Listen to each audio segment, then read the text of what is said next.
Halo teman-teman semua, perkenalkan kami dari kelompok 3 mata kuliah perpajakan ingin menjelaskan mengenai aspek perpajakan multi-level marketing atau biasa disingkat dengan MLM. Jadi tonton terus sampai habis ya video penjelasan dari kami. Apa itu yang dimaksud dengan MLM? Menurut kacamata pajak, kegiatan MLM terbagi menjadi dua. Yang pertama, yaitu direct selling, lalu yang kedua, multi-level marketing. Istilah direct selling lebih dahulu muncul dibanding MLM. Istilah direct selling merujuk pada aktivitas penjualan barang atau produk langsung kepada konsumen yang dilakukan oleh seorang penjual langsung atau direct seller dengan disertai penjelasan, presentasi, atau demo produk. Lalu, pengertian dari MLM sendiri merupakan suatu sistem pemasaran yang digunakan dengan cara memberikan bonus pada konsumen atau pelanggannya untuk bisa terlibat langsung sebagai penjual dan bisa meraih keuntungan pada garis kemitraannya tersebut. Berikutnya, kelompok kami akan menjelaskan mengenai aspek perpajakan bagi agen MLM. Yang menjadi subjek pajak adalah seluruh member, agen, atau distributor yang telah bergabung secara resmi dan terdaftar pada sebuah perusahaan MLM, dan bukan merupakan karyawan tetap ataupun menerima penghasilan tetap dari perusahaan tersebut. Objek pajak adalah seluruh penghasilan yang diperoleh dari perusahaan MLM.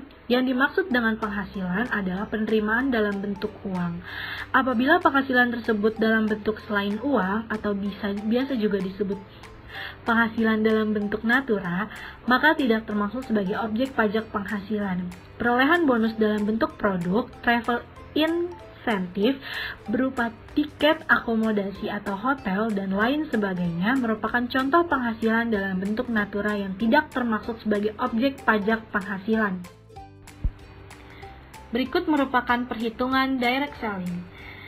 Dijelaskan dalam PP 46 tahun 2013, perhitungan direct selling dirumuskan dengan 1% dikali penghasilan bruto. Contoh perhitungan direct selling. Bobby Single selama tahun 2020 memperoleh penghasilan penjualan produk dari kegiatan direct selling dengan PT Space. Pada bulan Januari 2021 diketahui bahwa penghasilan dari direct selling bulan Desember 2020 sebesar 20 juta rupiah. Bagaimana aspek perpajakan dan cara pelaporan Bobby?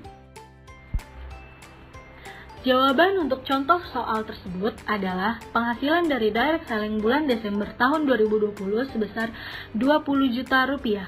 Perhitungan pajak menurut PP 46, direct selling bulan Desember tahun 2020, 1% dikali dengan 20 juta sama dengan 200.000.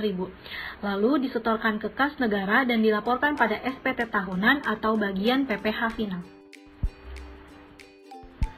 Dilanjutkan dengan perhitungan multi-level marketing atau yang biasa disebut dengan MLM.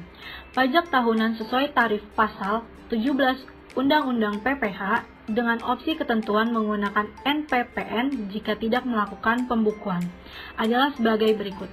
Peredaran bruto dikali norma atau 50% dikurang dengan PTKP dikali dengan tarif progresif pasal 17.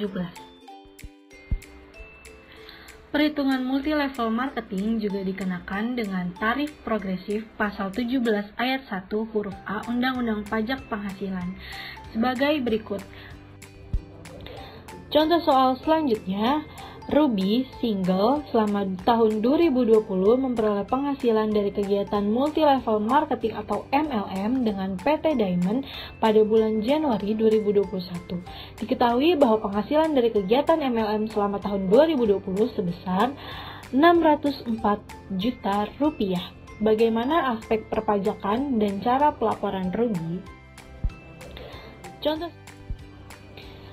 Jawabannya adalah penghasilan dari kegiatan MLM tahun 2020 sejumlah 604 juta rupiah, perhitungan pajak penghasilan kegiatan MLM tahun 2020 604 juta rupiah dikali 50% dikurang 54 juta rupiah dikali tarif 248 juta dikali tarif 5% dikali 50 juta sama dengan 2.500, 15% dikali 198 juta sama dengan 29.700 yang nantinya menghasilkan 32.200. Dilaporkan pada SPT tahunan dan menjadi dasar angsuran PPh pada pasal 25 per bulan untuk tahun 2021. Selanjutnya, kami akan menjelaskan mengenai pembayaran pajak penghasilan bagi agen MLM. Apabila semua perhitungan pajak penghasilan telah diselesaikan, maka selanjutnya adalah melakukan pembayaran pajak. Pembayaran dapat dilakukan dengan membuat kode billing yang dapat diperoleh melalui teller bank, kantor pos, kling pajak, e-banking, layanan billing di kantor pajak, ataupun di layanan-layanan billing lainnya. Pembayaran atas kode billing tersebut dapat dilakukan melalui bank yang telah ditunjuk. Selain melakukan pembayaran, agen atau distributor MLM juga harus melakukan pelaporan pajak. Pelaporan akan dilakukan setiap 1 tahun sekali menggunakan formulir SPT tahunan PPh yang dapat dilakukan secara. Selanjutnya, akan dijelaskan mengenai batas waktu pembayaran. Batas waktu pembayaran pajak penghasilan yang sifatnya bulanan adalah pada tanggal 15 bulan berikutnya. Sedangkan untuk pembayaran PPh tahunan dapat dilakukan paling lambat pada tanggal 31 Maret tahun berikutnya. Sekian penjelasan dari kelompok 3, kurang lebihnya mohon maaf. Terima kasih teman-teman.